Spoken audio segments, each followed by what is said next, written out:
Shalom saudara, pada Voice of Pentecost kali ini kita akan membahas mengenai siapa itu pemenang. Seringkali kita dengan cepat menilai keadaan luar seorang atau apa yang terlihat, lalu membuat kesimpulan. Apakah orang tersebut berhasil atau tidak berhasil? Misalnya ada orang yang sedang mengalami kesulitan keuangan, kesehatan, dan juga masalah-masalah yang lain, kita akan cenderung menyebutnya orang itu sedang mengalami kekalahan. Seorang yang kalah. Sedangkan sebaliknya, orang yang sedang berjaya, penuh berkat, kesehatan yang baik, keuangan yang melimpah, kita akan menyebutnya mereka sedang mengalami kemenangan. Seorang pemenang. Tapi pertama-tama, mari kita melihat dari sudut pandang firman Tuhan. Dalam 2 Korintus 2 ayat 14 disebutkan, tetapi syukur bagi Allah, yang dalam Kristus selalu membawa kami di jalan kemenangannya. Dengan perantaraan kami yang menyebarkan keharuman pengenalan akan Dia di mana-mana. Kita melihat dari ayat tersebut bahwa Kristus adalah sang pemenang. Jalan yang dilaluinya adalah jalan kemenangan. Bagaimana Kristus dapat menjadi sang pemenang? Apakah dalam pelayanannya, dari lahir sampai mati di kayu salib, Kristus tidak pernah mengalami kesusahan, masa-masa yang buruk, ataupun pencobaan? Kita tahu bahwa Alkitab menyatakan bahwa semuanya itu pernah terjadi.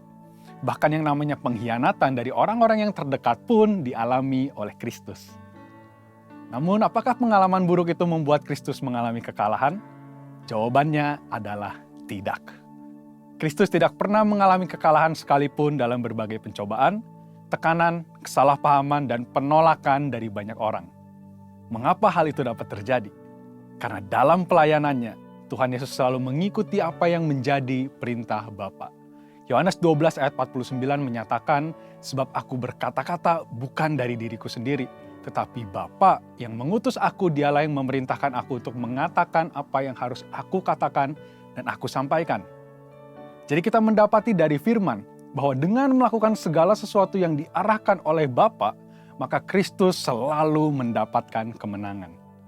Mungkin timbul pertanyaan, mengapa Kristus yang selalu menang pada akhirnya terlihat menderita dan kalah pada waktu disalib?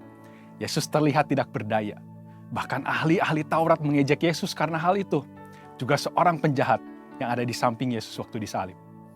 Namun firman menyatakan bahwa salib dan kematian Yesus bukanlah kekalahan sama sekali. Bahkan itu adalah sebuah kemenangan besar. Puncak kemenangan Yesus. Orang-orang melihatnya sebagai kekalahan karena memiliki paradigma yang keliru. Lalu, siapa pemenang itu? Pemenang adalah orang yang setia berada di dalam Kristus. Orang-orang percaya perlu mengerti bahwa yang paling penting adalah keselamatan dan setia di dalam Kristus. Namun perlu juga diingat bahwa iblis tetap bekerja dengan tipu muslihat supaya orang-orang percaya memperoleh kesuksesan dengan cara-cara di luar Kristus.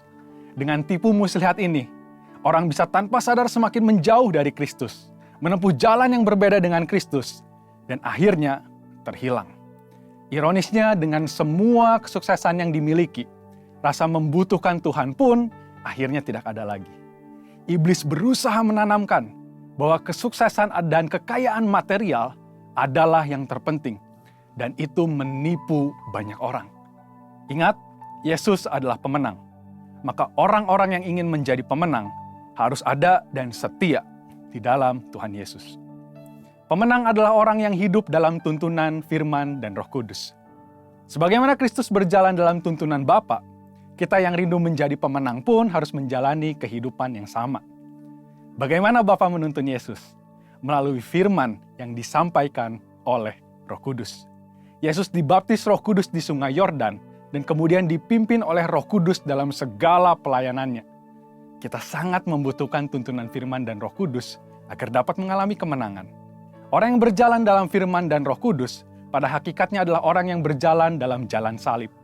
Orang tersebut mengalami kematian daging, dan manusia rohnya semakin hari semakin kuat. Pemenang adalah orang yang menyebarkan pengenalan Kristus. Murid-murid Kristus diperintahkan untuk menyebarkan keharuman pengenalan akan Kristus kepada semua orang. Inilah tanggung jawab kita yang sesungguhnya. Mungkin kita tidak mau melakukan hal itu, merepotkan dan tidak nyaman. Namun kemenangan yang Tuhan berikan kepada kita begitu besar dan itu tersedia juga bagi banyak orang. Paradigma kita harus berubah. Tuhan memberikan kemenangan agar kita menyampaikan hal itu kepada orang lain dan mereka mendapatkan kemenangan yang sama. di dalam Tuhan Yesus. Bagaimana jika kita tidak melakukannya? Itu berarti kita belum hidup dalam kehendak Tuhan yang sempurna mengenai kemenangan. Kita seperti anak-anak yang hanya menginginkan berkat tanpa mau memikul tanggung jawab yang seharusnya. Dalam menjalani kehidupan kita mengalami banyak kesulitan. Tetapi orang yang hidup dalam Kristus pasti mendapatkan kemenangan. Tuhan mengizinkan kesulitan untuk membuat kita semakin dewasa. Dan supaya kita bisa membawa pesan kemenangan itu kepada orang banyak. Karena itu, saudara, mari kita bangkit dan jadilah pemenang. Untuk penjelasan lebih lengkap dari tim teologi kami, silakan buka link yang ada di atas atau scan QR Code yang tersedia. Tuhan Yesus memberkati.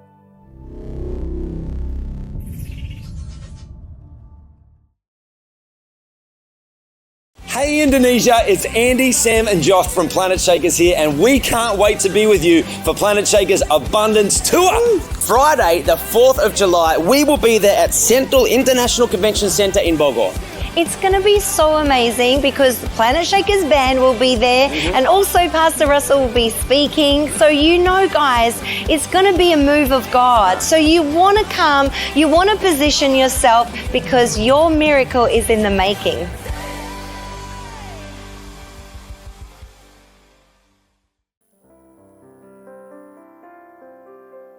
Shalom saudara.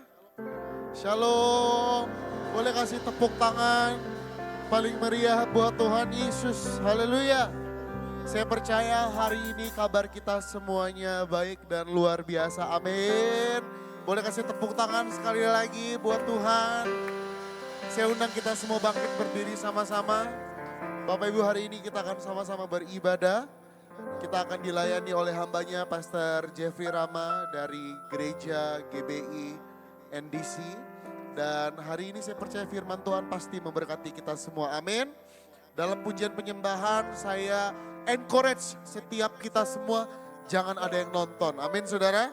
Karena penonton kita cuma satu, Tuhan Yesus. Jadi pastikan siang hari ini saudara dan saya, kita semua yang ada di tempat ini, kita mau kasih yang terbaik buat Tuhan Yesus. Amin. Jangan tunggu disuruh tepuk tangan, jangan tunggu disuruh bangkit berdiri Bapak Ibu Saudara. Kalau saudara mau melakukan semuanya, saudara mau melakukan sendiri, saudara kasih yang terbaik buat Tuhan. Amin. Tepuk tangan sekali lagi buat Tuhan Yesus. Boleh tos kiri kanannya minimal 3 orang katakan kasih yang terbaik buat Tuhan. Haleluya.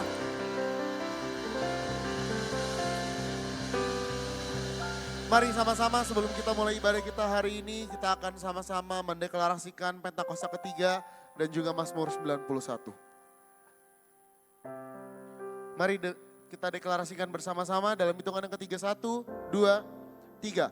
Pentakosta ketiga adalah pencurahan Roh Kudus yang dahsyat di zaman ini, melebihi yang terjadi di Azusa Street.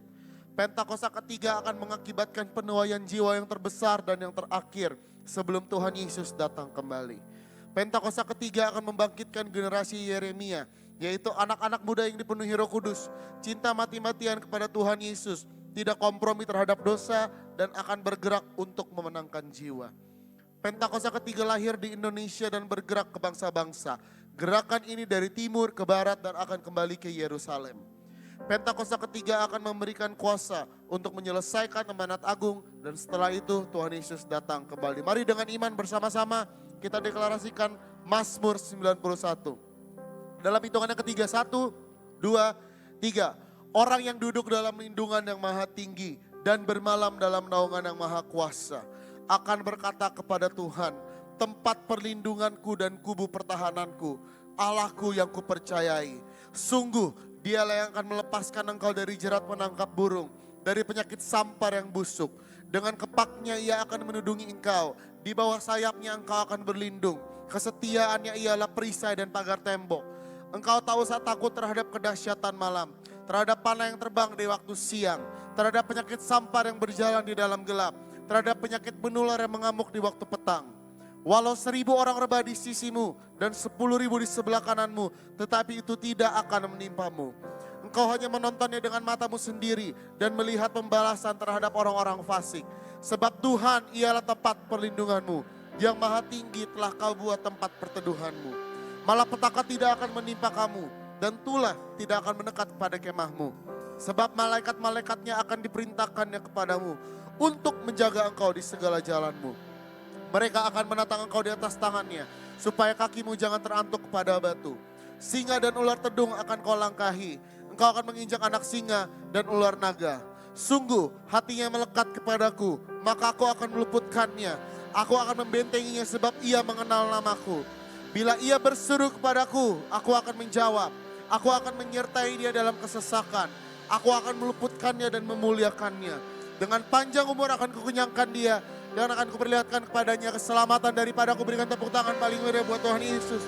Mari angkat tangan kita sama-sama. Tuhan, hari ini kami bersepakat, kami bersatu hati, kami mau meninggikan Raja di atas segala raja. Kami mau meninggikan Tuhan Yesus Kristus yang punya kehidupan kami. Hari ini kami berdoa Tuhan, hadirat Tuhan yang ada di dalam setiap kami, pengurapan Tuhan yang ada di dalam setiap kami yang akan mengalir, memenuhi tempat ini. Waktu ada hadirat Tuhan kami percaya, yang sakit disembuhkan, yang terikat dilepaskan, yang terbelenggu dibebaskan. Hari ini kami datang, kami pulang tidak akan menjadi pribadi yang sama. Karena kami pulang, kami pasti terima mujizat yang daripada Tuhan. Kami siap berikan yang terbaik buat Tuhan Yesus. Pujian, penyembahan kami hanya bagi satu nama, yaitu nama Tuhan Yesus Kristus. Sama-sama yang percaya katakan amin. Amin, amin. Sekali lagi shalom. Saudara-saudara yang dikasihi Tuhan. Saya ingin shalom. Saya mau lihat tangan-tangan yang siap memuji, menyembah Tuhan yang bersuka cita hari ini. Boleh kasih tas kanan kirinya bilang, bersukacitalah sebab Tuhan Yesus baik. Haleluya. Mari bertepuk tangan buat Tuhan, come on. Sebab firman Tuhan berkata, bersukacitalah sebab Tuhan Yesus baik. Bahwasanya untuk selama-lamanya kasih setiamu Tuhan. Haleluya. Ku masuki gerbangnya dengan hati bersyukur, halamannya dengan pujian. Kataku hari ini harinya Tuhan, ku bersuka.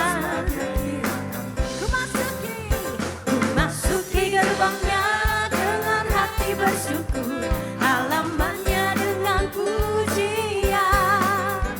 Kataku hari ini harinya Tuhan, ku bersuka.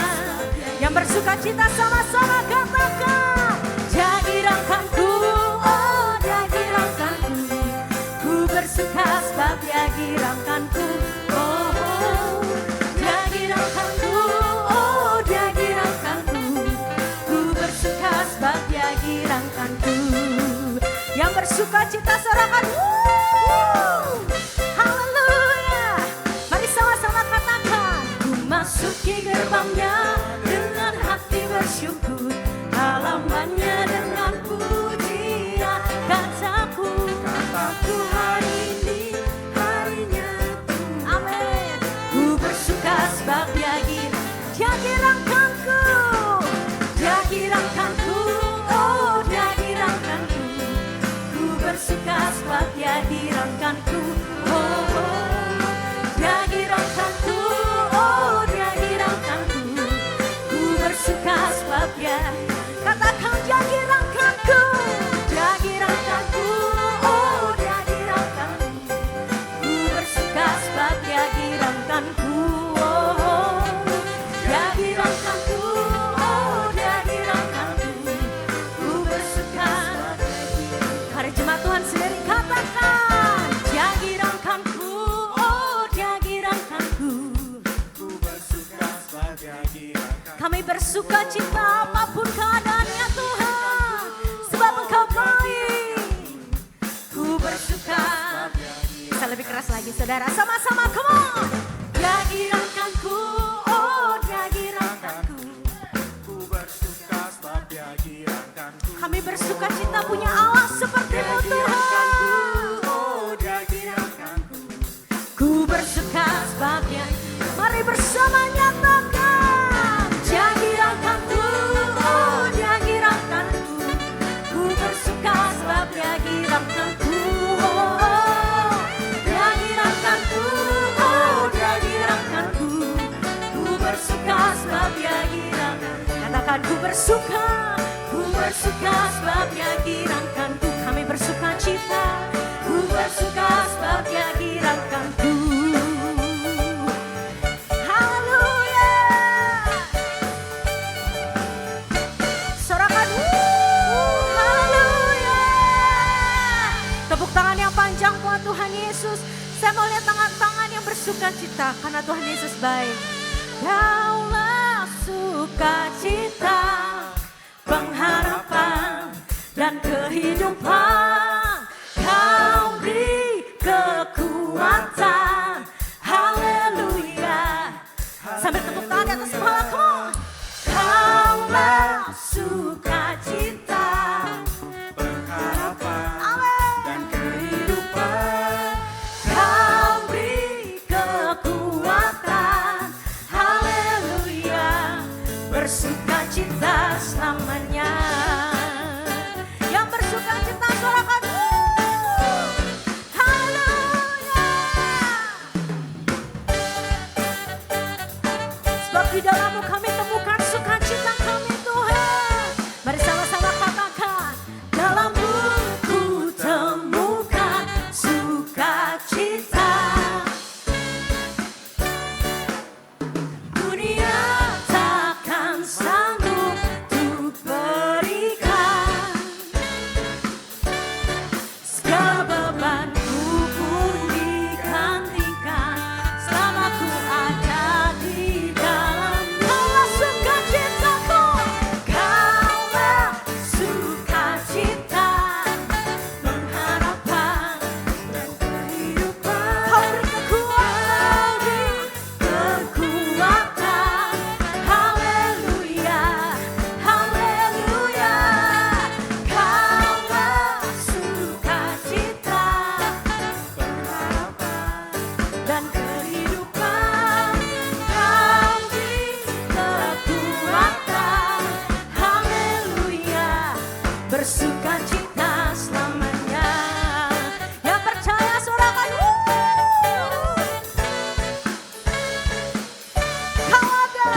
Kau ada mendampingi setiap langkahku. Berikan kekuatan dengan Roh-Mu. Mari dengan imanmu katakan, janji-Mu yang telah menuliskan, ku punya rancangan yang indah. Kaulah sukacita, pengharapan dan kehidupan. Kau beri kekuatan. Haleluya, haleluya. Kaulah sukacita, pengharapan dan kehidupan. Kau beri kekuatan. Haleluya. Bersukacita selamanya. Mari jemaat sendiri angkat tanganmu, katakan kaulah sukacita, pengharapan dan kehidupan. Kau beri, Kau kekuatan kami Tuhan. Haleluya, haleluya. Kaulah sukacita, pengharapan dan kehidupan. Amin. Kau beri kekuatan. Haleluya. Bersukacita selamanya. Mari lebih lagi katakan kaulah sukacita. Kaulah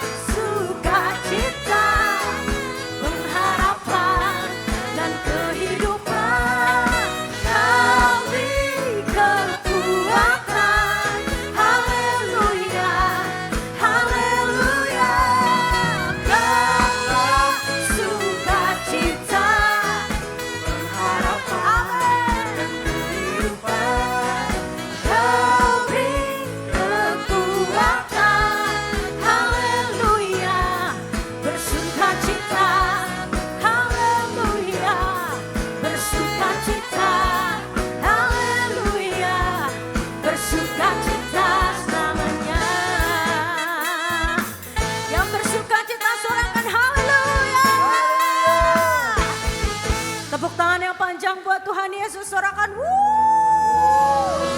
Serahkan Yesus ajaib. Haleluya, haleluya. Sungguh sukacita kami penuh Tuhan saat kami datang ke rumah-Mu Tuhan Yesus. Terima kasih Tuhan, terima kasih Engkau yang layak disembah dan dipuji Tuhan di tempat ini. Mari kau yang bersukacita sama-sama katakan amin. Boleh sekali kasih tepuk tangan yang dahsyat buat Tuhan Yesus. Haleluya. Silakan duduk Bapak Ibu, terima kasih Tuhan.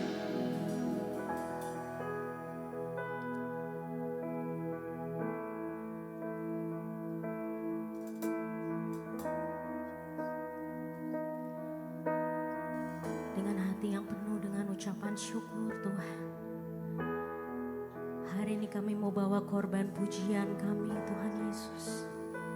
Korban sembah kami bagi Engkau Raja di atas segala raja. Sebab Engkau begitu baik bagi kami Tuhan. Terima kasih, terima kasih. Tiada kata yang bisa lukiskan kebaikan-Mu. Sungguh indah bagi kami.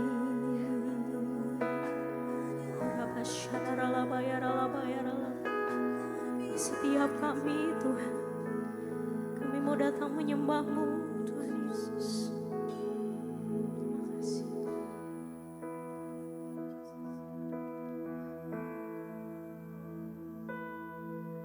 Ku bawa kepadamu, oh Tuhan, persembahanku ini. Ku ingin Engkau menerima korban syukurku melalui pujian.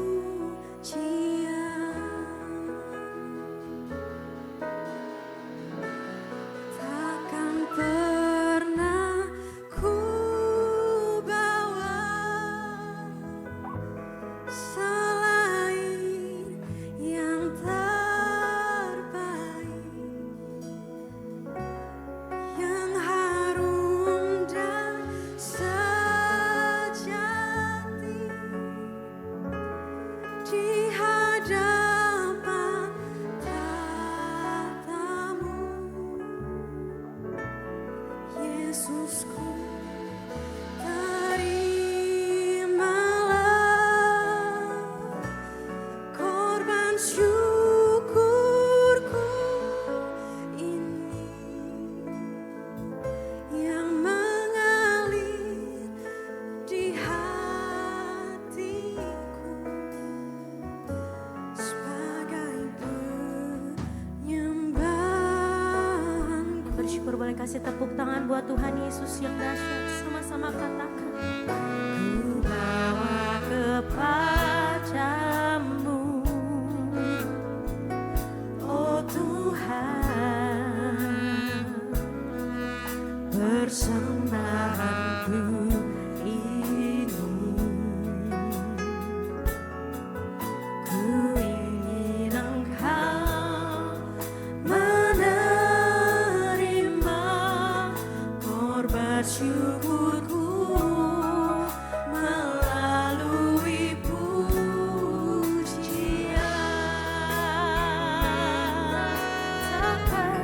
Takkan pernah ku bawa selain yang terbaik,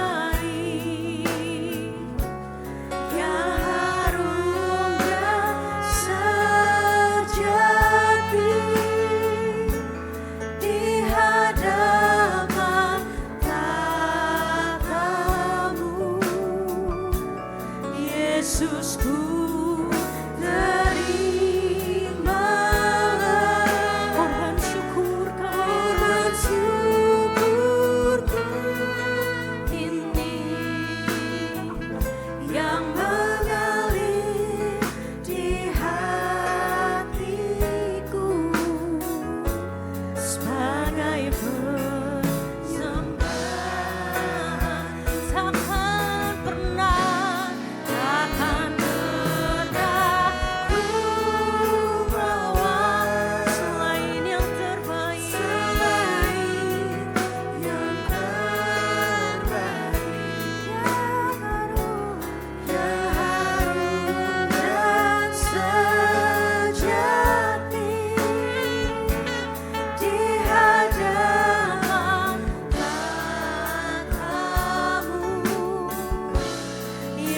Yesusku, terimalah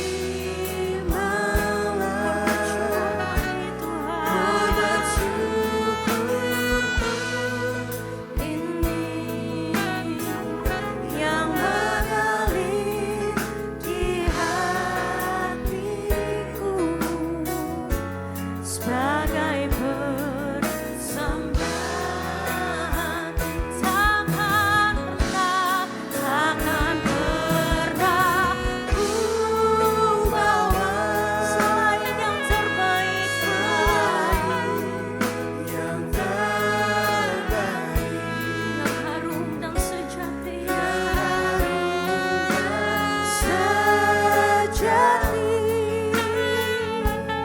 di hadapan tatamu, Yesusku. Terimalah korban syukur kami, Tuhan Yesus.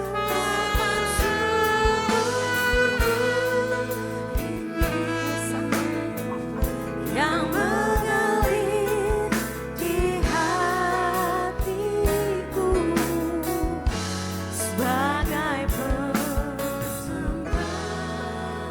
Dua tangan kami terangkat padamu, Tuhan.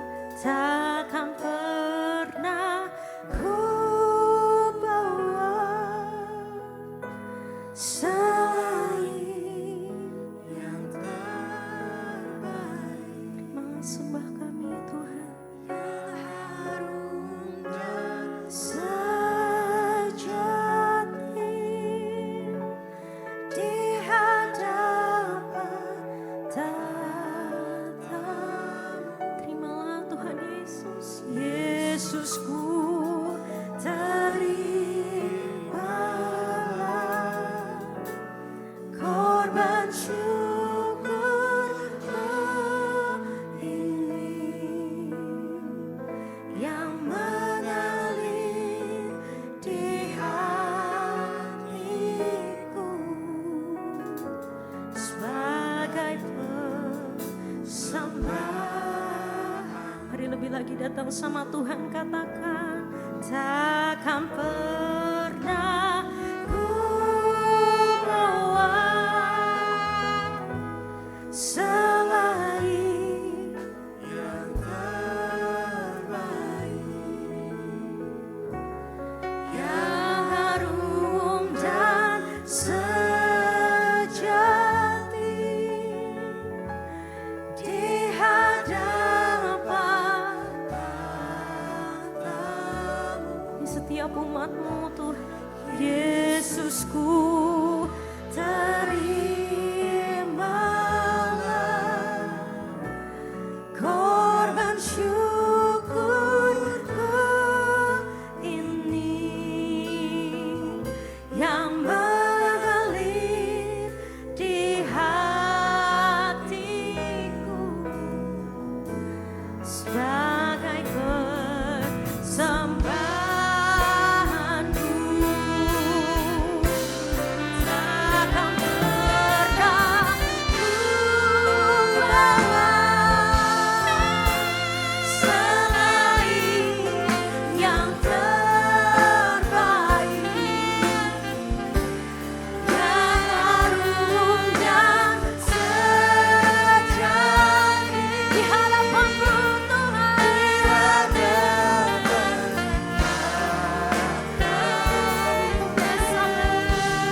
Yesusku, terimalah korban syukurku ini, yang mengalir di hatiku sebagai persembahan. Mari sama-sama angkat suara-Mu, kita sembah.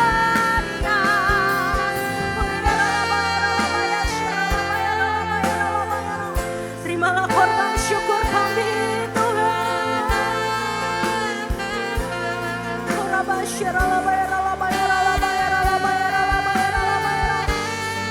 Sebab dengan apa kami balas kebaikan-Mu, Tuhan Yesus. Kami bawa syukur kami sebab Engkau begitu baik bagi kami Tuhan.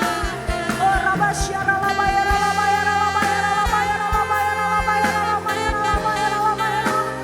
Kami sanjung, kami tinggikan Engkau.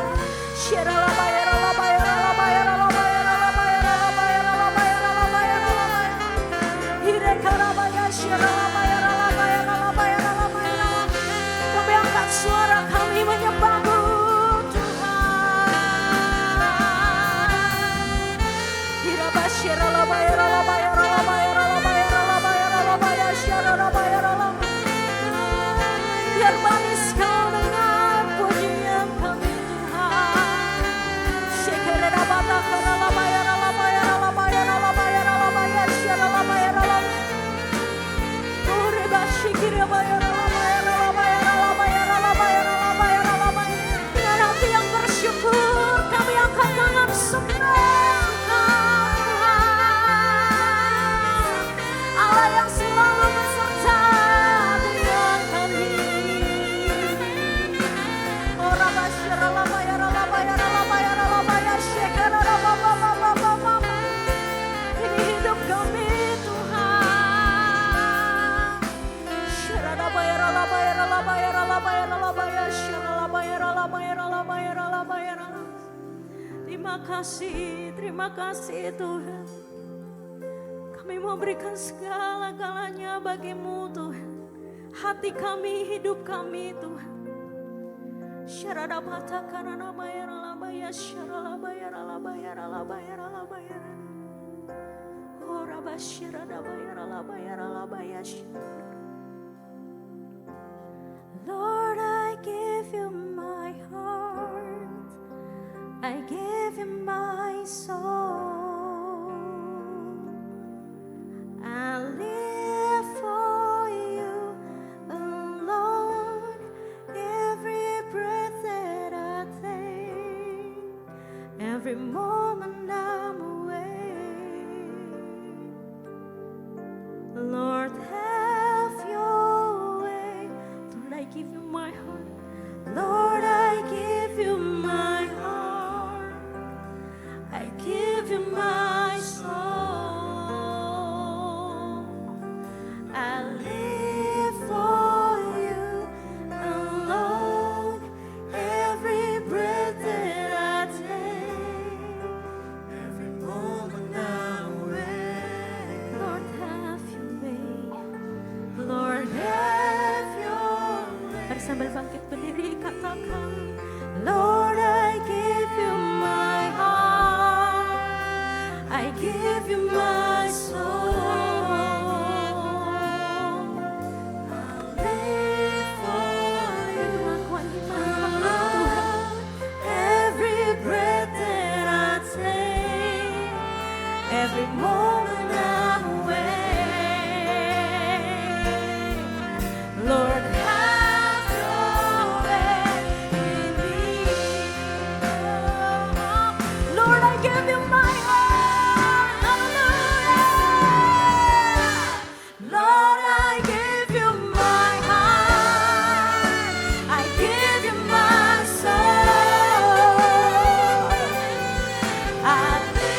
One more time, sing it out. Lord, I give you my heart. I give you my soul. I live for you alone. Every breath that I take, every moment I'm awake. Lord, have your ways in me. Lord, have your way in me. Lord, have your way in me. Lord, have your way in me. Lord, have your way in me. Tepuk tangan buat Tuhan Yesus yang dahsyat. Sama-sama serahkan haleluya.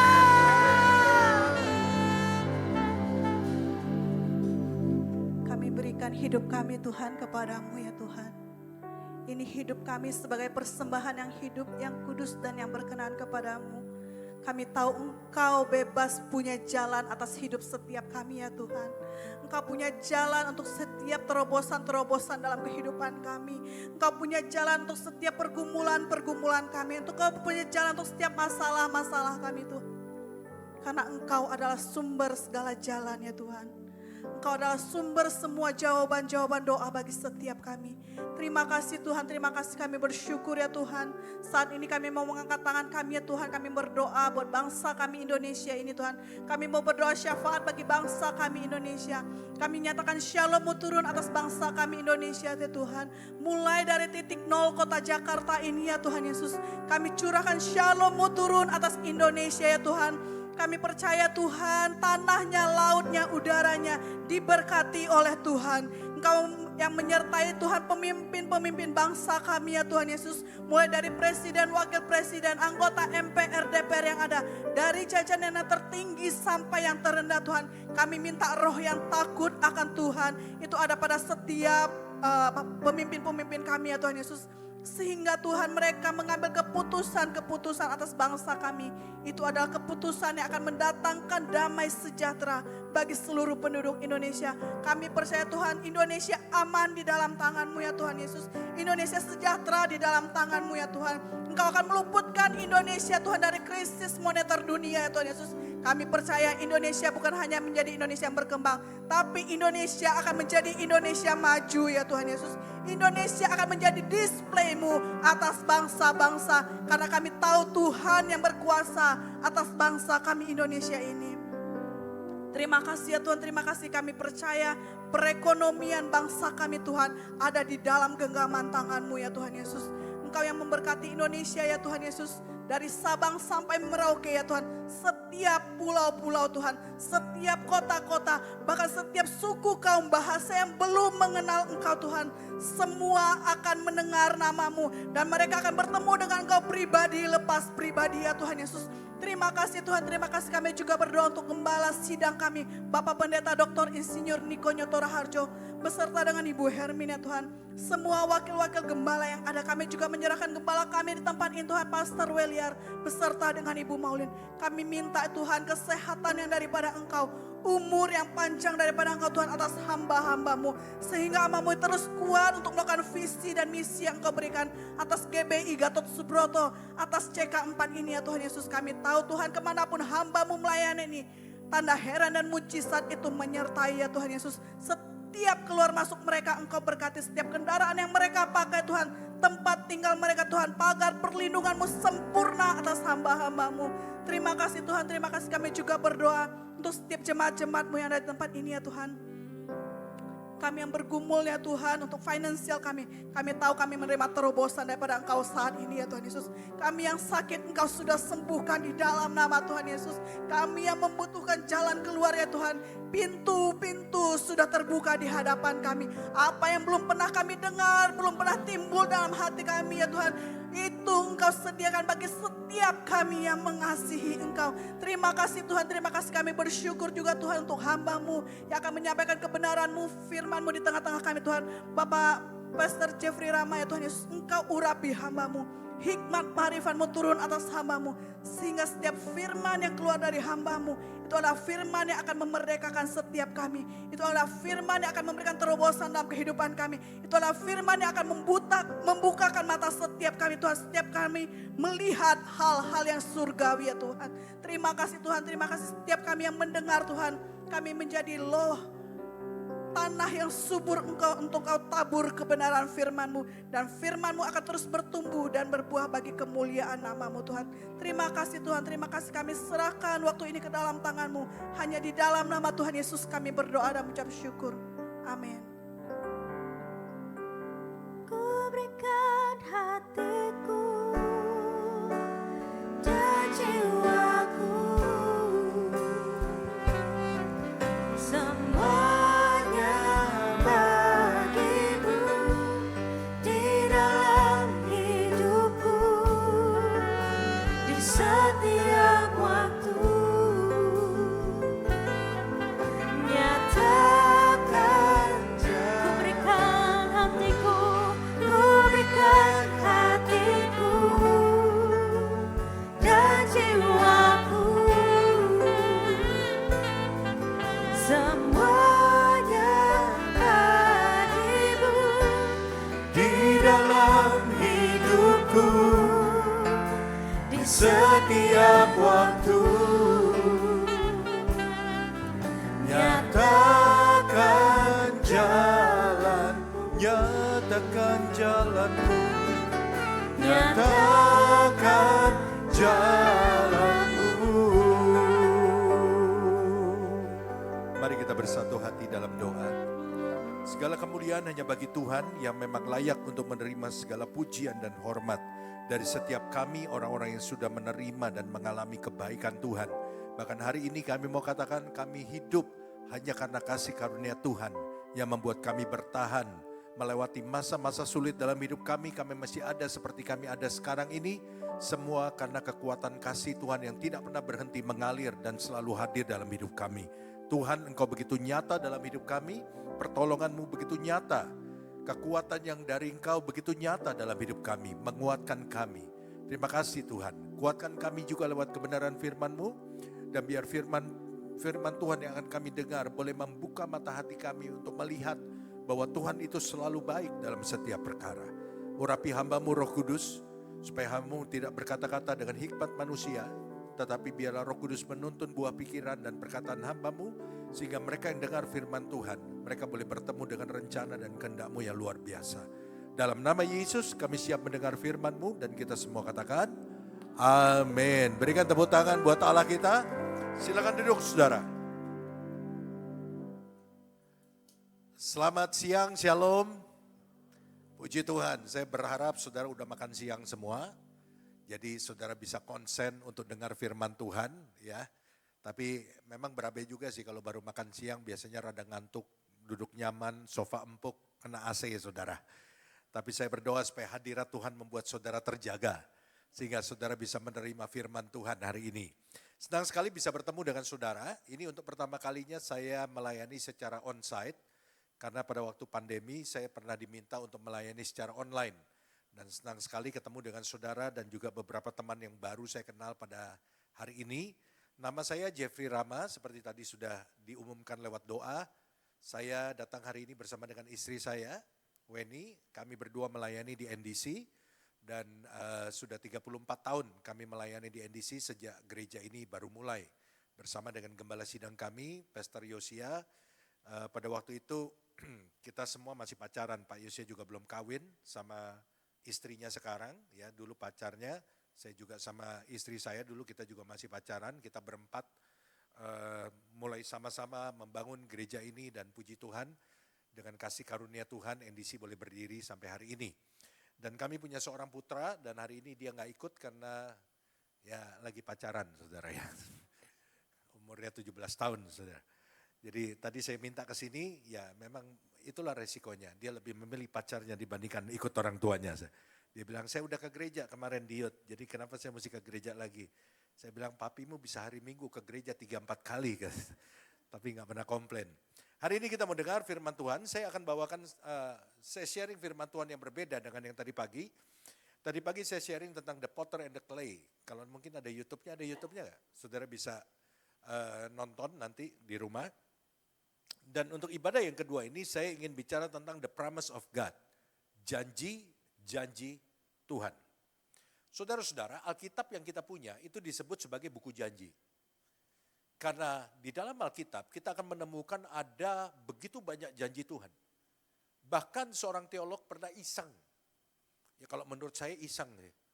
Karena dia ngapain? Dia ngitung ada berapa banyak janji Tuhan di dalam Alkitab. Nah ini kan kurang kerjaan. Ya daripada dia ngitungin berapa janji Tuhan, mendingan dia bikin khotbah. Mungkin udah jadi puluhan khotbah. Tapi hamba Tuhan ini, teolog ini menghitung ada berapa janji Tuhan di dalam Alkitab. Dan ternyata dia menemukan kurang lebih ada 30.000 janji Tuhan di dalam Alkitab. Saudara nggak percaya? Nanti di rumah ngitungin, saudara. Ya. Kalau saudara percaya ya udah nggak usah ngitung. Ada 30.000 janji Tuhan di dalam Alkitab. Karena itu Alkitab disebut buku janji, saudara. Dan satu hal yang harus saudara percaya adalah begini. Bahwa setiap janji Tuhan yang Tuhan ucapkan, yang banyaknya 30 ribuan lebih itu, tidak ada satupun dari janji Tuhan itu yang Tuhan ucapkan untuk main-main. Allah selalu serius dengan janji yang dia ucapkan. Allah tidak pernah main-main dengan janji yang dia ucapkan. Dan saking seriusnya, Allah itu sampai mengikatkan keseriusannya, menyatakan keseriusannya dengan apa? Nah kita baca nih, Ibrani pasal yang ke-6. Ayat 17 sampai 18, ini untuk menyatakan keseriusan janji Allah. Karena itu, untuk lebih meyakinkan mereka yang berhak menerima janji itu. Jadi Allah itu ingin meyakinkan orang-orang yang menerima janjinya, termasuk saudara dan saya. Akan kepastian putusannya, apa yang dilakukan oleh Allah? Allah telah mengikatkan dirinya dengan apa? Sumpah. Untuk meyakinkan, ayat 18. Supaya oleh dua kenyataan, nah saya kasih keterangan di situ supaya saudara ngerti. Apa yang dimaksud dua kenyataan? Janji dan sumpahnya.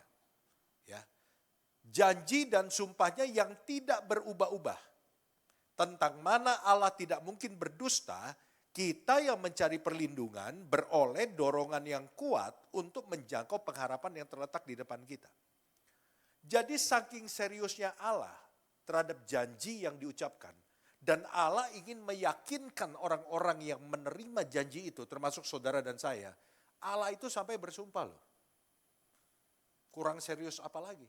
Dan Alkitab bilang apa? Janji dan sumpahnya itu tidak pernah berubah. Sehingga kalimat terakhir bilang apa? Karena janji dan sumpahnya tidak pernah berubah, kita yang memiliki pengharapan akan janji Tuhan, kita itu beroleh dorongan kuat.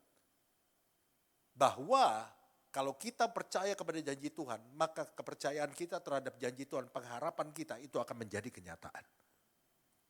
Jadi di sini saudara lihat bahwa Allah nggak pernah main-main dengan janjinya.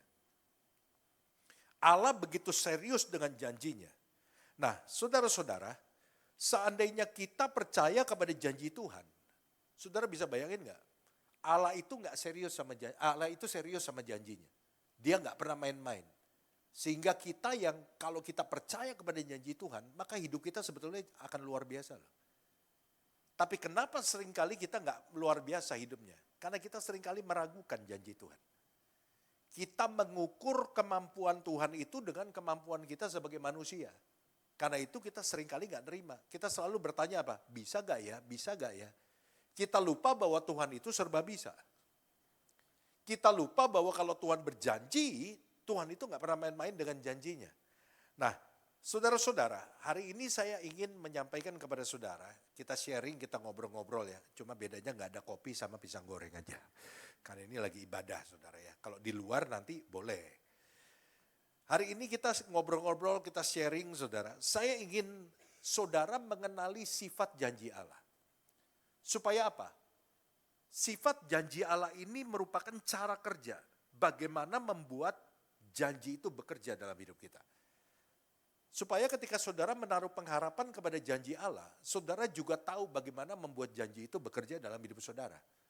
Ya kayak orang beli TV, TV-nya canggih, tapi kalau kita nggak tahu, kita nggak baca manual booknya, kita hanya bisa menggunakan TV itu sebatas pengetahuan kita aja. Kalau kita baca manual booknya, semuanya ada di manual book, maka kita bisa gunakan TV itu secara maksimal, sesuai dengan kecanggihannya. Nah, mari kita melihat, mengenali sifat janji Allah dalam hidup kita. Yang pertama, God's promises are credible. Janji Allah itu adalah janji yang bisa dipercaya. Saudara-saudara yang dikasihi Tuhan, siapa di sini yang pernah dijanjiin? Pasti semua pernah. Ya. Kalau ada yang nggak pernah, entah ketemu saya, paling nggak hari ini saya janjiin buat saudara. Kita pasti semua pernah dijanjikan oleh seseorang. Entah dijanjiin apa kek, mau diajak makan kek, mau dibeliin apa kek. Nah, pertanyaan saya sederhana gini. Kalau seseorang berjanji kepada saudara, apa dasarnya saudara bisa percaya atau tidak terhadap janji orang itu? Kan kalau orang janji sama kita kan akan langsung berpikir, bisa percaya apa enggak nih? Ya kan? Pasti itu yang spontan kita pikirin. Nah, kalau saudara dijanjikan sesuatu sama seseorang, pertanyaannya sederhana. Apa yang menjadi dasar bagi saudara untuk saudara bisa percaya atau tidak kepada janji orang itu? Harus ada alasannya dong. Saya mau percaya apa enggak? Nah, saudara-saudara, biasanya kalau ada orang berjanji sama kita, itu ada dua kriteria, dua dasar yang harus kita pikirin untuk menjadi alasan kita bisa percaya apa enggak kepada janji seseorang. Yang pertama adalah karakter orang itu. Siapa orang yang berjanji? Oh, ternyata yang janjiin sama saya ini memang orang yang udah terkenal, suka ngumbar janji tapi nggak pernah ditepatin. Nah, kalau ini orangnya, otomatis kita udah nggak percaya dong. Betul nggak? Oh, ini orangnya suka omdo doang. Dia janji, satu gereja udah dijanjiin semua sama dia. 1000 kali janji, 2000 kali diingkarin, saudara. Jadi kalau yang janji kita udah tahu orangnya kayak gini, udah kita nggak usah langsung percaya. Jadi yang pertama, kalau ada orang janji sama saudara, saudara mesti lihat latar belakang orang itu. Track recordnya dia bagaimana. Tapi kalau ini tipe orang yang suka janji dan selalu menepati, nah saudara boleh memikirkan janji orang ini. Dan yang kedua, yang kita perlu pikirkan, yang menjadi saringan untuk kita bisa percaya apa enggak, selain siapa orangnya, karakter orang itu bagaimana. Yang kedua adalah kemampuan dia untuk menepati janjinya ada enggak. Misalnya gini, ada orang janji sama saya, Pak Jeffrey, misalnya nanti saya kelar khotbah nih, ada salah seorang dari saudara nih, deketin saya, Pak Jeffrey saya diberkatin sama khotbah Bapak, saya mau kasih Bapak mobil. Tuhan mudah-mudahan ada Tuhan. Misalnya saya kenal sama orangnya. Orang ini bilang, Pak Jeffrey saya mau kasih Bapak mobil, saya diberkati. Saya kenal sama orang ini. Saya bisa langsung gak percaya. Kenapa? Karena saya kenal orang ini. Orang ini hidupnya pun pas-pasan. Dia mau beliin saya mobil, dia sendiri gak punya mobil. Dia kalau ke kantor selalu naik kendaraan umum. Dan dia sudah terkenal bahwa hidupnya itu pas-pasan banget tiap bulan lewat. Tapi janjiin saya mau beli mobil. Kira-kira saya bisa percaya gak? Agak susah untuk mempercayainya. Bisa ngerti gak maksud saudara? Jadi dua kriteria dasar ini, itu yang membuat kita itu bisa menentukan kita bisa percaya atau tidak terhadap janji seseorang. Yang pertama adalah karakter orang itu. Siapa orangnya? Orangnya orang yang tipe serius atau bukan? Orang yang suka ngumbar janji atau bukan? Yang kedua, orang ini punya kemampuan enggak untuk menepati janjinya? Nah, saudara-saudara yang dikasihi Tuhan, tadi saya katakan bahwa Alkitab itu berisi janji Tuhan, 30.000 lebih. Nah, pertanyaannya adalah, apakah kita bisa percaya kepada janji Tuhan? Mari kita lihat lewat dua kriteria tadi. Siapakah Tuhan? Gimana karakter Tuhan? Tuhan itu tipe orang, tipe pribadi seperti apa? Apakah Tuhan tipe orang yang berjanji tapi gak pernah nepatin? Yang kedua, Tuhan itu punya kemampuan gak untuk menepati janjinya? Nah, mari kita lihat di dalam Ibrani pasal 10 ayat 23. Sampai di sini saudara bisa ngikutin saya? Marilah kita teguh berpegang pada pengakuan tentang pengharapan kita. Kenapa kok kita perlu teguh berpegang pada pengharapan kita? Dijelaskan sebab Ia, Tuhan, yang menjanjikannya. Apa saudara? Setia. Kita bisa berpegang teguh pada janji Tuhan. Karena apa? Alkitab bilang, karena Allah itu karakternya apa? Setia. Kita bisa percaya kepada janji Tuhan karena ternyata Allah tuh punya karakter setia. Setia terhadap apa? Setia kepada janjinya. Tidak pernah lupa akan janjinya. Sehingga apa? Sehingga kita nggak perlu meragukan akan janji Tuhan. Sebab Allah tidak akan lari dari apa yang sudah dijanjikannya kepada kita. Karena Alkitab jelaskan karakter Allah itu setia. Coba lagi ya, Bilangan 23 ayat 19 kita baca lagi. Allah bukanlah manusia sampai dibandingin sama manusia loh. Sehingga ia berdusta. Bukan anak manusia sehingga ia menyesal.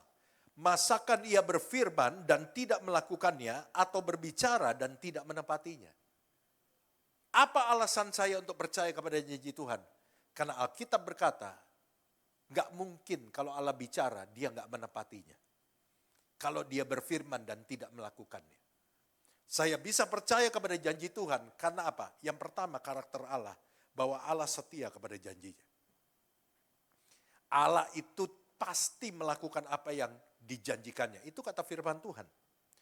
Nah, saudara-saudara yang dikasihi Tuhan, ternyata kesetiaan Allah untuk mengikat janjinya, untuk melakukan apa yang sudah dijanjikannya, itu dibuktikan oleh tokoh-tokoh di dalam Alkitab.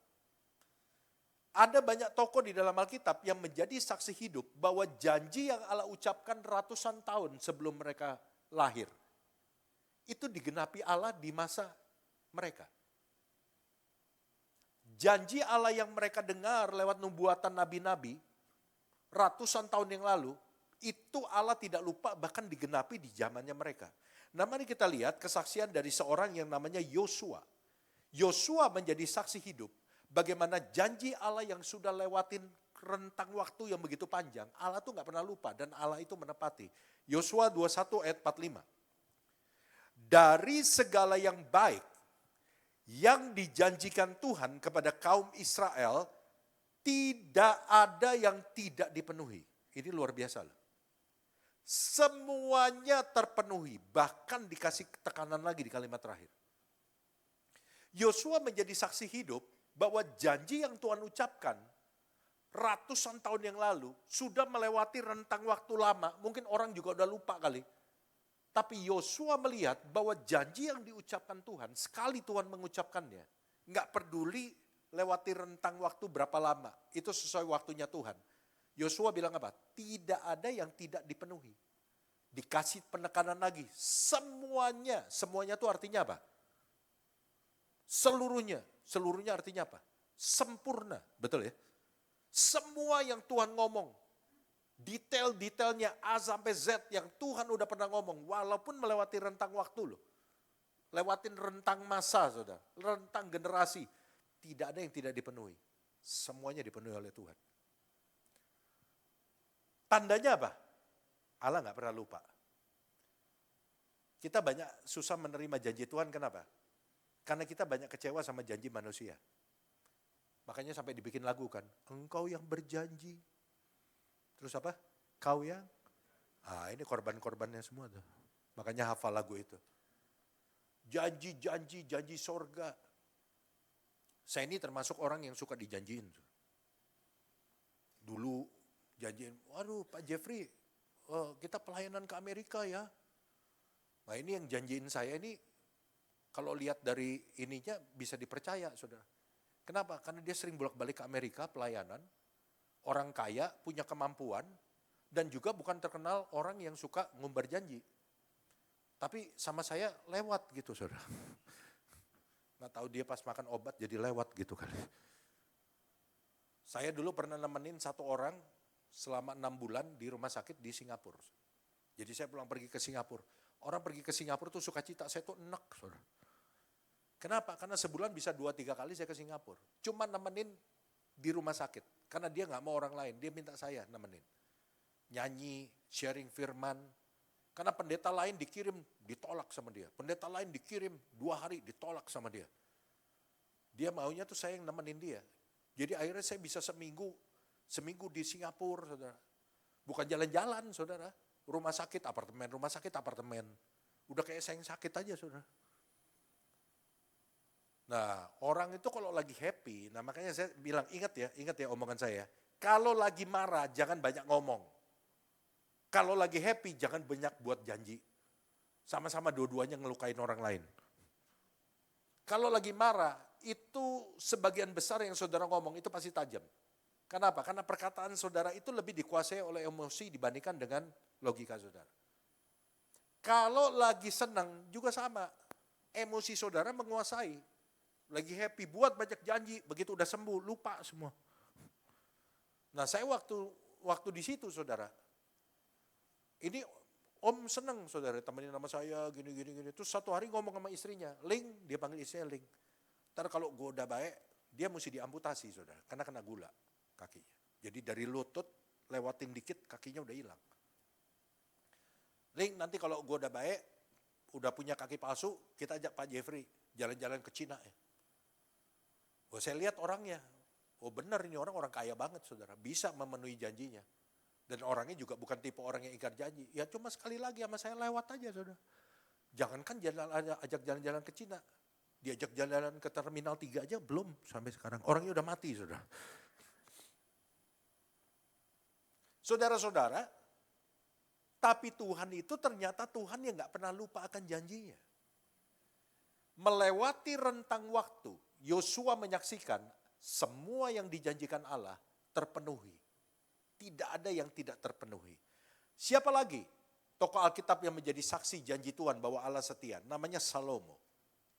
Salomo juga memberikan kesaksian tentang kesetiaan Allah menepati janjinya. 1 Raja-Raja 8 ayat 5-6. Terpujilah Tuhan yang memberikan tempat perhentian kepada umatnya Israel tepat seperti yang difirmankannya. Dari segala yang baik yang telah dijanjikannya dengan perantaraan Musa hambanya, tidak ada satupun yang tidak dipenuhi. Perhatikan, Salomo memberikan kesaksian tentang janji Allah pada waktu zaman siapa? Zaman Musa. Ini melewati rentang waktu yang cukup panjang loh. Antara generasi Musa dan generasi Salomo. Tapi Salomo memberikan kesaksian bahwa janji yang Tuhan ucapkan pada zaman Musa, tidak ada yang tidak digenapi. Semua dipenuhi tepat seperti yang Tuhan firmankan. Ini luar biasa. Saudara-saudara kalau masih belum yakin juga, satu lagi deh saya kasih ayat. Jadi tadi udah Yosua, terus kemudian Salomo, sekarang bapaknya Salomo. Namanya siapa? Daud. Apa kesaksian Daud tentang janji Allah? Mazmur 12 ayat yang ke-7. Daud berkata begini, janji Tuhan adalah janji yang murni. Bagaikan perak yang teruji, 7 kali dimurnikan dalam dapur peleburan di tanah. Daud bisa ngomong kayak begini, pasti dia sudah menyaksikan dong. Sehingga dia bisa membuat kesimpulan. Daud dalam perjalanan hidupnya bersama dengan Tuhan, dia mendapatkan banyak pengalaman. Sehingga pada akhirnya Daud itu memberikan kesimpulan bahwa janji Allah itu adalah janji yang murni. Bahkan dikatakan apa? Bagaikan perak yang 7 kali dimurnikan. 7 itu angka sempurna, saudara. Artinya apa? Janji Tuhan itu adalah janji yang sempurna. Hari ini saya mau katakan kepada saudara. Saudara tidak perlu meragukan janji Tuhan. Karena apa? Karena Tuhan itu setia. Dia tidak pernah lupa akan janjinya. Semua janji Tuhan yang tertulis di dalam Alkitab, Tuhan itu gak pernah lupa. Saudara mungkin membaca janji Tuhan yang menjadi rema buat saudara 5 tahun yang lalu. Pak, 5 tahun yang lalu ketika saya baca Alkitab, itu seperti seakan-akan Tuhan itu berjanji kepada saya. Ayat itu begitu kuat, tapi kenapa sudah 5 tahun belum terjadi? Saya mau katakan kepada saudara, belum terjadi bukan berarti Tuhan lupa. Sebab agendanya Tuhan itu beda dengan agendanya kita. Betul gak saudara? Kan ada lagu dari itu, NDC Worship tuh. Waktu Tuhan, terus pasti yang terbaik. Ya Tuhan, waktumu pasti yang terbaik. Tapi udah sacap nih, belum dapat jodoh. Kalau sacap belum 30 tahun belum dapat jodoh, nyanyi lagi terusin. Walau kadang tak mudah dimengerti. Ya emang susah sih Tuhan, 30 tahun belum dapat jodoh, susah dimengerti Tuhan. Nyanyi lagi. Lewati cobaan, ku tetap percaya waktu Tuhan pasti yang terbaik. Kelar saudara nyanyi, Tuhan bilang apa? Jadilah menurut imanmu. Kejadian. Besoknya ketemu pangeran berkuda di depan rumah saudara. Ternyata tukang delman lagi. Lagi lewat. Waktu Tuhan yang terbaik, amin. Tapi satu hal yang pasti, Tuhan tidak pernah lupa akan janjinya. Pengharapan saudara, kalau saudara terus percaya kepada janji Tuhan, Alkitab bilang, saudara akan memperoleh janji itu menjadi kenyataan bagi hidup saudara. Yang percaya berikan tepuk tangan buat Allah kita. Jangan ragu kepada janji Tuhan. Sebab Allah setia dan Allah sanggup untuk menepati janjinya. Walaupun lewat kurun waktu yang lama, Allah punya kesanggupan. Yang kedua, sifat janji Allah yang kedua. God's promises are conditional. Janji Allah adalah janji yang bersyarat. Nah, saudara perlu memahami ini karena ternyata banyak orang Kristen tidak mengalami janji Tuhan itu karena tidak memahami ranah ini. Bahwa waktu Tuhan berjanji, Tuhan itu biasanya memberikan syarat. Dan syarat ini yang menjadi kunci bagaimana membuat janji Tuhan itu bekerja dalam hidup saudara. Nah ini seringkali yang tidak dipahami.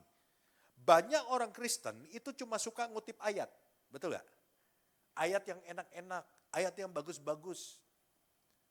Ya, dulu waktu zaman kita masih bawa buku Alkitab dalam bentuk buku, belum dalam Android.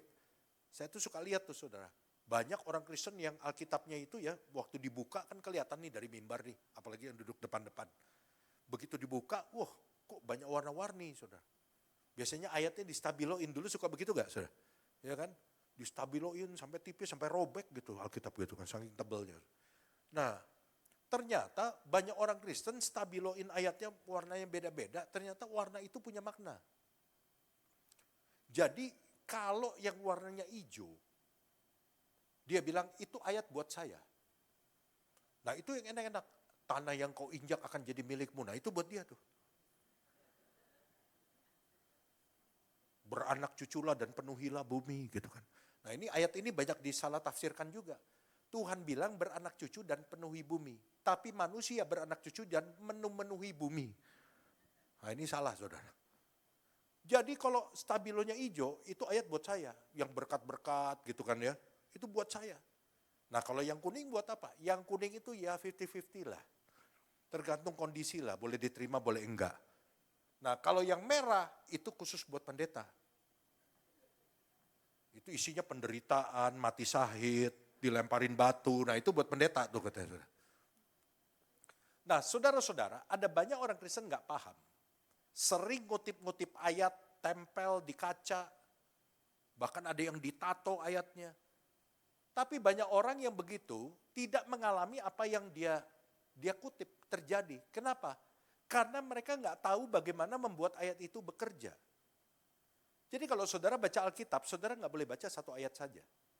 Saudara mesti baca ayat sebelumnya atau sesudahnya, bahkan saudara perlu membaca satu perikop.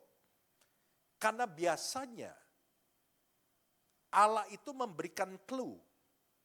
Bagaimana berkat ini bisa turun dalam hidupmu, itu pasti ada petunjuknya. Untuk membuat hal itu terjadi dalam hidupnya. Nah saya kasih contoh ya, supaya saudara itu lain kali baca Alkitab lebih tanggung jawab. Karena banyak orang kecewa, Pak mana Pak katanya Tuhan janji. Mana janjinya gak terpenuhi dalam hidup saya. Bukan janjinya Tuhan gak terpenuhi. Janji Tuhan tidak pernah berubah. Kita yang tidak tahu bagaimana membuat janji itu bekerja. Karena kita cuma baca ayat itu aja yang seperti kita mau. Nah, saya kasih contoh gini. Cara saudara baca Alkitab. Mazmur 37. Ayat 3 sampai ayat yang keempat. Ya, perhatikan. Percayalah kepada Tuhan dan lakukanlah yang baik. Diamlah di negeri dan berlakulah setia dan bergembiralah karena Tuhan.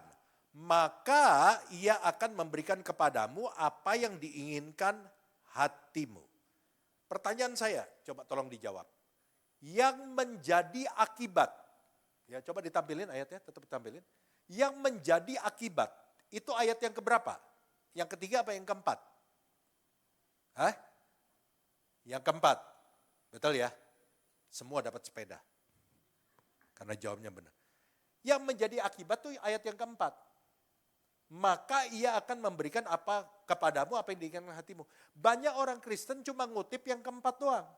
Itu pun dikompas, dipotong bagian terakhir doang. Dari mulai kata maka. Oh, Tuhan akan memberikan apa yang diinginkan hati saya. Itu doang yang dikutip. Tapi saya mau katakan, cara membuat ayat keempat itu bekerja, itu ada di ayat ketiga dan ayat 4a. Kalau kamu percaya kepada Tuhan, kamu melakukan yang baik, kamu berlaku setia, kamu bergembira karena Tuhan, maka akibatnya adalah apa? Tuhan akan memberikan kepadamu apa yang diinginkan hatimu. Tapi kalau kamu nggak percaya sama Tuhan, kamu nggak melakukan yang baik, kamu nggak berlaku setia, kamu nggak bergembira sama Tuhan karena Tuhan, maka yang keempat itu juga tidak akan terjadi. Halo? Bisa ngerti maksudnya? Makanya kalau baca Alkitab, kita mesti tanggung jawab, saudara. Kita mesti lebih cerdas membaca Alkitab. Dengar firman Tuhan dari hamba-hamba Tuhan juga kita mesti cerdas. Karena banyak hamba Tuhan hanya ngucapin firman Tuhan yang enak-enak aja, akhirnya membuat jemaat kecewa sama Tuhan. Saudara mesti belajar membaca Alkitab secara tanggung jawab. Baca ayat sebelumnya atau ayat sesudahnya, bahkan baca satu perikop. Untuk apa ayat itu ditulis? Untuk siapa ayat itu ditulis? Kenapa ayat itu ditulis untuk mereka? Sehingga apa? Sehingga saudara bisa mengalami janji Tuhan yang saudara baca. Karena saudara tahu bagaimana membuat janji itu bekerja. Oh, kalau saya berlaku setia, kalau saya percaya kepada Tuhan, saya melakukan yang baik, Tuhan pasti akan memberikan apa yang diinginkan hati saya. Kenapa kok Tuhan berani memberikan apa yang diinginkan hati saya?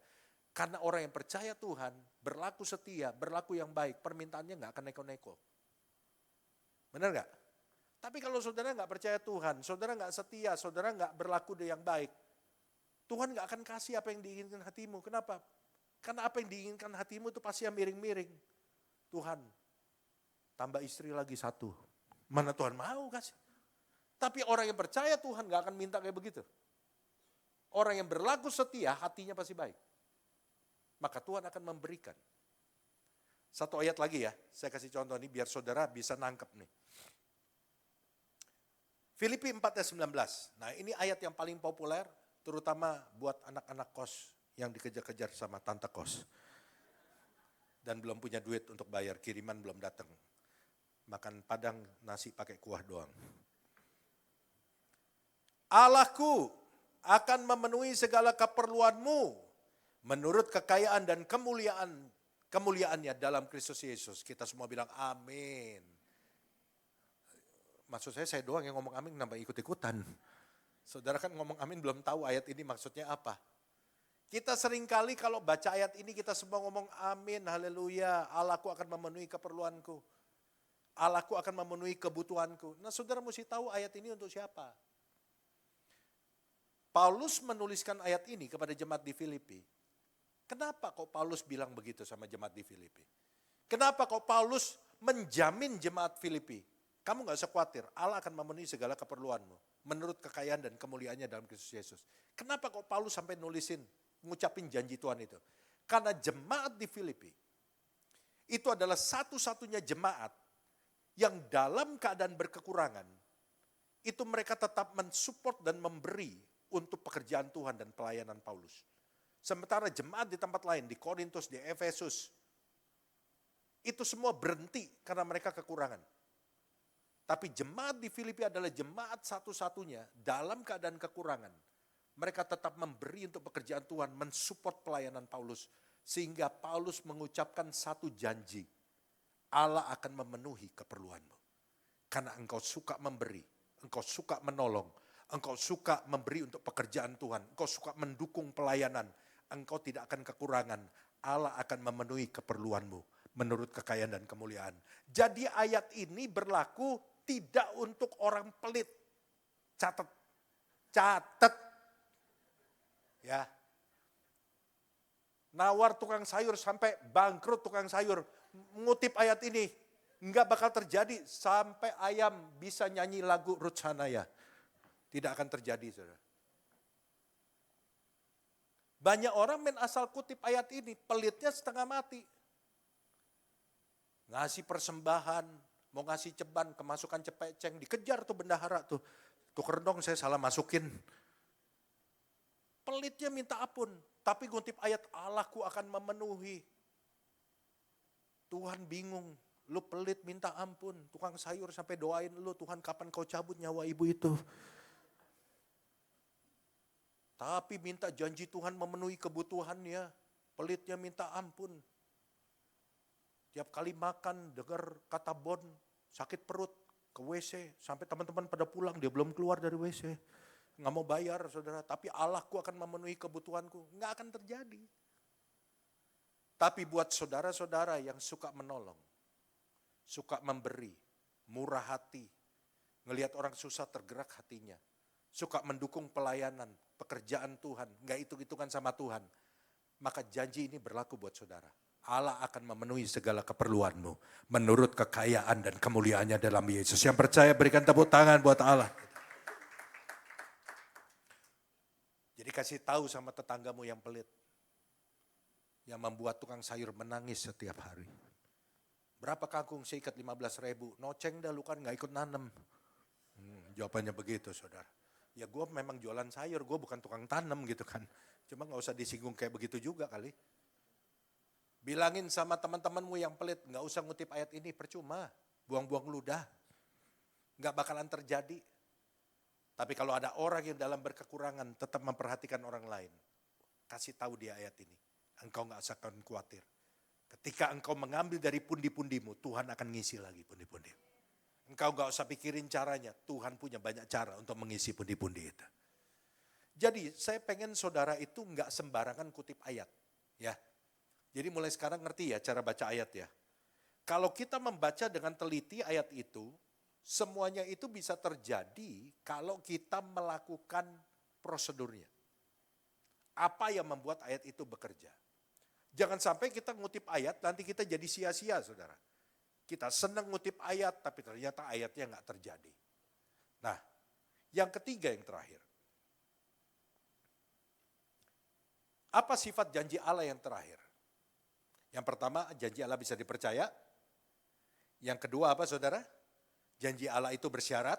Kalau saudara melakukan syaratnya, janji Allah akan terjadi. Yang ketiga yang terakhir, God's promises never fail. Janji Allah adalah janji yang tidak mungkin gagal. Tidak pernah gagal. Sifat dari janji Allah yang ketiga adalah tidak dimungkinkan adanya kegagalan. Dan tidak mungkin gagal jika, nah saya tetap harus nyebut ini. Jika saudara memenuhi persyaratannya, yang tadi nomor 2. Ya, tidak mungkin gagal. Roma 9 ayat 6a berkata demikian. Akan tetapi firman Allah, apa saudara? Tidak mungkin gagal. Firman Allah tidak mungkin gagal. Satu ayat lagi, Yesaya 55 ayat 11. Demikianlah firmanku yang keluar dari mulutku. Ia tidak akan kembali kepadaku dengan apa? Sia-sia. Tetapi ia akan melaksanakan apa yang kukehendaki, perhatikan, dan akan berhasil dalam apa yang kusuruhkan kepadanya. Jadi apa yang Tuhan sudah firmankan, itu akan selalu terjadi jika, tetap saya harus katakan, saudara memenuhi persyaratannya. Ya, ini nggak boleh hilang. Jadi supaya saudara nggak asal klaim, ntar saudara nyalain saya, Pak Jeffrey ngomong doang akan berhasil. Nah saudara udah lakuin belum? Kalau saudara belum melakukan, ya ayat ini tidak berlaku. Tapi kalau saudara sudah melakukan, janji Tuhan bahwa firman-Nya tidak akan pernah gagal. Dia akan berhasil. Saudara-saudara, salah satu janji yang terkenal di dalam Alkitab, yaitu adalah janji Tuhan kepada Abraham. Kita tahu bahwa Abraham udah menikah dan sudah lama gak punya anak. Dan satu hari Tuhan berjanji kepada Abraham, Abraham kau lihat bintang di langit, keturunanmu akan banyaknya seperti itu.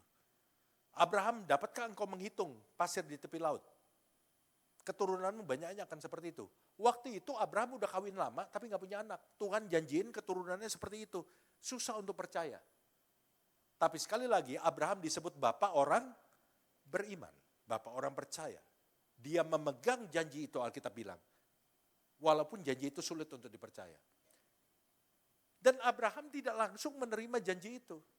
Karena setelah Tuhan berjanji kepada Abraham, janji itu tidak langsung digenapi. Sarah tidak langsung melahirkan.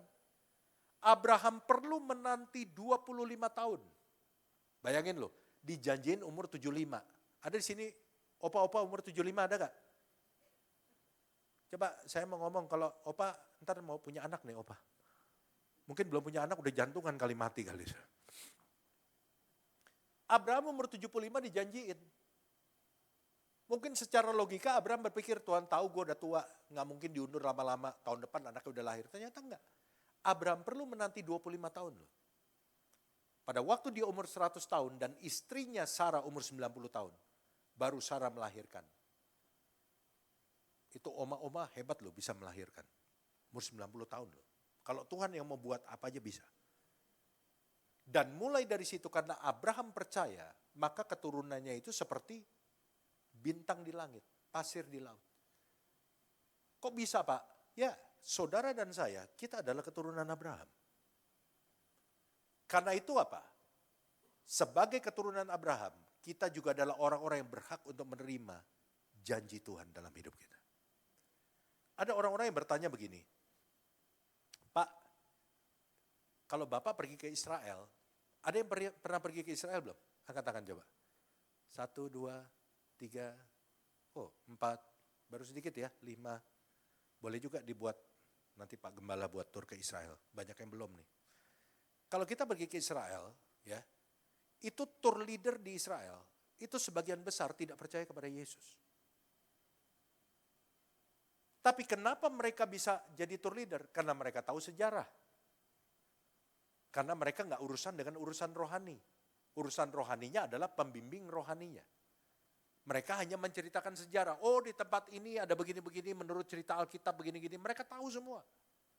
Tapi mereka tidak percaya kepada Yesus. Sebagian besar, tidak semua. Makanya kita kalau mau ke Israel, kita cari orang yang sudah percaya Yesus juga. Ya, nggak semua orang Yahudi percaya kepada Yesus. Bahkan mereka masih menantikan juru selamat yang akan datang kembali. Mereka nggak percaya bahwa Yesus itu adalah juru selamat. Tapi kenapa Israel yang banyak orang yang nggak percaya sama Yesus, begitu bengal Israel itu, tapi kenapa kok diberkatin? Betul ya? Itu negara kecil loh. Tapi seperti kata orang, kecil-kecil cabai rawit pada takut sama Israel. Bahkan Amerika aja takut sama Israel. Itu kecil loh negaranya. Kenapa Pak Israel itu begitu diberkati? Saudara kalau pergi ke Israel itu teknologinya luar biasa.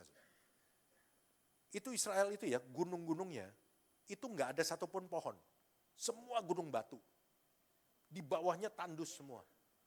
Tapi sekarang, dulu mereka kalau mau buah, mereka tuh mesti import dari Eropa. Datangkan. Sekarang terbalik saudara, Eropa itu mengimport buah dari Israel. Sekarang kalau saudara pergi ke Israel, itu gunungnya batu-batu semua tandus, tapi di bawahnya tuh hijau semua. Mereka buat pengairan di dalam tanah itu banyak selang-selang, dan mereka atur secara teknologi, pakai komputer, nanti kalau udah kelembabannya berkurang, selang itu ngeluarin air sendiri. Saudara. Dan di bawahnya tuh tanaman subur semua. Saudara tahu, toge di Israel itu panjangnya segini nih. Itu baru toge saudara, belum wortel. Mungkin seperti tongkat satpam kali saudara. Toge saudara, karena kita makannya makanan Chinese food kan di sana, nyarinya Chinese food. Kaget kita toge-togenya segini saudara. Itu beneran, kalau togenya segini, saudara bisa bunuh diri di pohon toge. Ya mungkin pohonnya juga tinggi kali saudara ya. Itu subur, pisangnya bagus-bagus. Saudara lewat satu daerah namanya Haifa. Haifa itu kota pelabuhan. Itu dari bukit saudara turun ke bawah gitu ya. Di tengah-tengahnya itu ada taman, rumah-rumahnya bagus-bagus. Di ujung depan gitu sementara saudara turun itu lautan biru benar. Indah sekali dari situ. Itu kalau saudara lewat rumah-rumahnya itu jeruk-jeruk bergelantungan saudara. pohon jeruk, pohon anggur berbuah semua, subur. Saudara. Dan banyak orang bertanya, Pak, kenapa negara yang nolak Tuhan, yang sampai hari ini gak percaya sama Tuhan sebagian besar, kenapa kok diberkatin? Jawabannya cuma satu. Karena Tuhan sudah terlanjur berjanji untuk menjadikan Israel itu bangsa pilihan Tuhan. Dan Tuhan gak bisa lari dari janji. Saudara lihat, orang Israel keturunan Yahudi yang tersebar di seluruh dunia, itu menjadi orang-orang yang berpengaruh di tempat mereka hidup. Saya berikan beberapa contoh nama. Ada seorang namanya Larry Ellison. Kok namanya nama barat? Karena udah kawin campur. Tapi kalau diselidikin garis keturunannya, Larry Ellison itu adalah keturunan Yahudi. Itu menjadi salah satu orang terkaya di dunia. Dan ini orang keturunan Yahudi. Siapa yang tahu Facebook? Tahulah semua lah ya. Facebook. Ya, pasti pernah pakai lah. Siapa penemunya? Mark Zuckerberg. Itu orang Yahudi. Yang suka main komputer pasti tahu yang namanya Microsoft. Siapa penemunya? Bill Gates. Bill Gates keturunan Yahudi. Saudara kalau mau nyari di Android saudara mau nyari sesuatu informasi biasanya bukanya aplikasi apa? Google. Penemunya adalah Larry Page. Larry Page ini adalah keturunan Yahudi. Dan saudara tahu, dalam dunia penemuan, itu banyak didominasi oleh orang Yahudi. Salah satunya adalah seorang yang namanya Albert Einstein. Tahu kan? E sama dengan MC kuadrat. Albert Einstein adalah orang Yahudi. Kenapa orang Yahudi di seluruh dunia? Kalau saudara baca orang-orang terkaya di Rusia, dan saudara selidiki, maka saudara akan menemukan sebagian besar orang-orang terkaya di dunia itu didominasi oleh keturunan Yahudi. Walaupun namanya sudah nama-nama barat karena sudah kawin campur. Tapi kalau saudara selidiki akar pohon keturunannya, saudara akan menemukan bahwa mereka orang Yahudi. Bukan cuma di Rusia, di Australia, orang-orang terkaya di dunia itu didominasi oleh orang-orang Yahudi. Di Amerika pun demikian. Kenapa orang Yahudi begitu diberkatin? Padahal mereka begitu bandel, tegar tengkuk, sebagian besar nggak percaya sama Tuhan. Kenapa diberkati? Cuma satu alasannya. Karena Tuhan sudah berjanji dan Tuhan tidak mungkin lari kepada janjinya. Janji Tuhan tidak mungkin gagal. Sekali dia sudah berjanji, janjinya pasti akan terjadi. Allah sudah berjanji bahwa Israel akan jadi bangsa yang diberkati. Bahkan Allah berkata kepada Abraham, orang yang memberkati engkau akan diberkati Tuhan. Orang yang mengutuk engkau akan dikutuk oleh Tuhan. Dan itu terjadi sampai hari ini. Bangsa-bangsa yang memberkati Israel diberkati oleh Tuhan. Bangsa-bangsa yang mengutuk Israel itu susah. Semua karena apa? Karena janji. Karena itu saudara-saudara, hari ini saya mau katakan kepada saudara, jangan meragukan janji Tuhan. Tetap pegang teguh janji Tuhan. Tetap percaya bahwa Allah tidak pernah lupa akan janjinya. Dan Allah tidak pernah kesulitan untuk menepati janjinya. Apa yang saudara harapkan hari ini? Apa janji Tuhan yang saudara pegang? Yang pertama, saudara mesti tahu bagaimana membuat janji itu bekerja. Jangan asal comot. Dan yang kedua, pegang janji itu jangan goyah, percaya kepada Tuhan. Alkitab berkata dia Allah yang setia. Walaupun melewati kurun waktu yang panjang, dia tidak pernah lupa akan janjinya. Biarlah firman Tuhan ini memberkati kita semua. Dan janji Tuhan tetap menjadi pengharapan yang teguh bagi kita. Amin. Haleluya. Mari kita datang kepada Tuhan. Kita mau angkat pujian. Sungguh besar setiamu, ku percaya janjimu ajaib. Mari kita bangkit berdiri bersama-sama. Kita naikkan pujian ini, kita datang kepada Tuhan. Haleluya. Sungguh besar setiamu, Kau nyatakan bagiku. Kau Bapa yang selalu mengerti isi hatiku. Kemuliaan-Mu Kau janjikan. Aku tetap percaya, ku percaya janji-Mu ajaib terukir dalam kehidupanku. Ku berserah di dalam kekuatan-Mu, ku percaya. Kami percaya kepada janji-Mu Tuhan. Oh, sungguh besar setia Kau nyatakan Tuhan.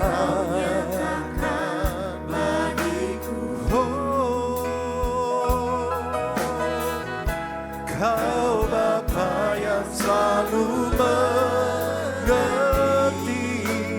isi hatiku. Kemuliaan-Mu Kau janjikan. Aku percaya, ku percaya janji-Mu ajaib terukir dalam kehidupanku. Aku berserah di dalam kekuatan-Mu. Hanya Kau segalanya bagiku. Ku percaya janji-Mu ajaib terukir dalam kehidupanku.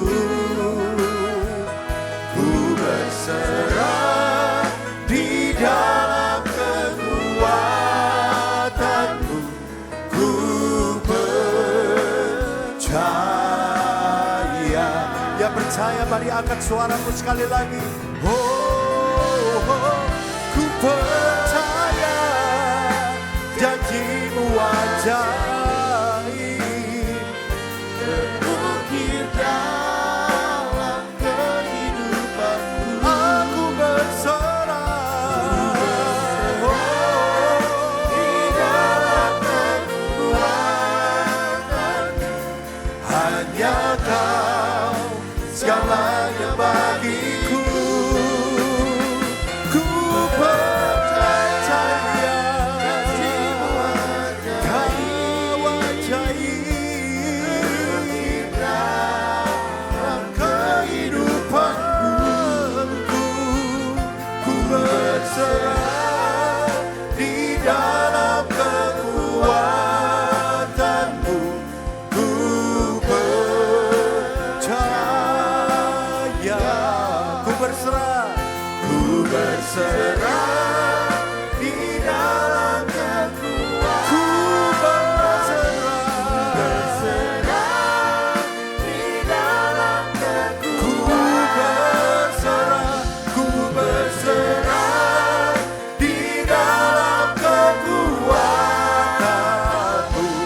Ku percaya.